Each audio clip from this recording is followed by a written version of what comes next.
పవన్ గారు మొన్న ఈ సక్సెస్ మీట్లో కానీ అంతకుముందు కానీ క్రిష్ రత్నం గారు క్రిష్ గారు ఒక అద్భుతమైన పాయింట్తో వచ్చారు. వాళ్ళు చెప్పిన పాయింట్ బాగా నచ్చింది నాకు అని చెప్పారు కదా. సో ఫస్ట్ అనుకున్న పాయింట్కి ఇప్పుడు అవుట్పుట్కి ఏమైనా డిఫరెన్స్ ఏమైనా ఉందా? ఇప్పుడు ఫస్ట్ అనుకునే పాయింట్ ఆ ఫస్ట్ మీటింగ్ నేనే కూడా ఉన్నాను సార్. నాకు క్రిష్ గారు అంటే చాలా ఇష్టం. సో క్రిష్ గారు పవన్ గారు కలిసి చేస్తే ఒక డిఫరెంట్ అవుట్పుట్ వస్తుంది, ఒక డిఫరెంట్ ఫిల్మ్ వస్తుంది, రెగ్యులర్ ఫిల్మ్గా రాదని మా ఐడియా.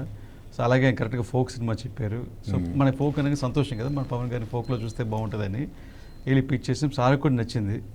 సో అలాగే స్టార్ట్ అయింది, జర్నీ స్టార్ట్ అయింది. సో ఇప్పుడు ఏదైతే క్రిష్ గారు అనుకుని మనం స్టార్ట్ చేసామో ఫస్ట్ ఒక సెటప్ ఆఫ్ పోర్షన్ షూట్ చేసాము, లైక్ ఒక యాక్షన్ బ్లాక్.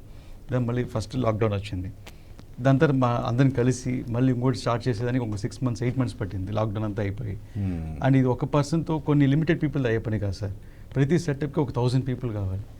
సో దానికి 2-3 months ప్రిపరేషన్ ఉండాలి. అలాగే ఇంకో సెటప్ చేసేదానికి మళ్ళీ సెకండ్ లాక్డౌన్ వచ్చింది.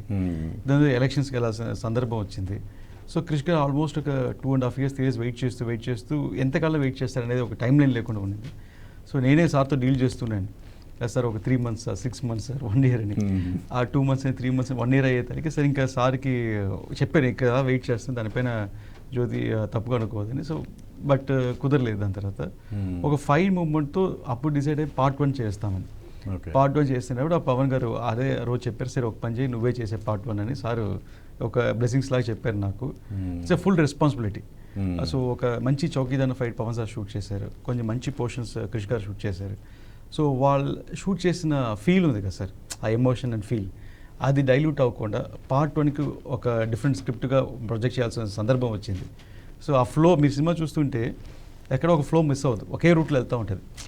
లైక్ మీకు బిగినింగ్ ఒక పిల్లోడు దొరకటం, డైమండ్ దొరకటం, దాని తర్వాత అక్కడి నుంచి ఔరంగజేబ్ ఇంట్రడక్షన్ అవటం, మీకు ఇంటర్వ్యూల దాకా ఫ్లో రన్ త్రూ వెళ్తూనే ఉంటుంది. సో అలాంటి ఒక స్క్రీన్ ప్లే సెట్ చేయడం పెద్ద మ్యాజిక్.